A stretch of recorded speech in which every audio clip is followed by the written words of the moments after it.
Ang papuri at pasasalamat sa Diyos na buhay para sa isang taon na namang lumipas. Maraming salamat rin sa iyo na aming nakaagapay sa buong 2022 sa mga kwento at inspirasyon, sa pakipagkapit-bisig at sa iyong pakikinig. Maraming salamat rin po sa walang sawang pinansyal na suporta at syempre patuloy na pananalangin sa inyong himpilang 702 DZAS. Harapin natin ang panibagong taon ng may kagalakan, pag-asa at pananampalataya na matatagpuan lamang kay Hesukristo. Patuloy tayong maging matatag sa pananalangin, matatag sa pasasalamat at matatag sa pananalig. Muli, maingat po naming binabalik ang papuri at pasasalamat sa Diyos na buhay.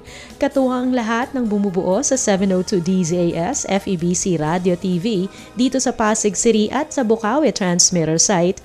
Ako po si Aloha Cero, nananalangin ng isang mapayapang bagong taon sa iyo kaagapay.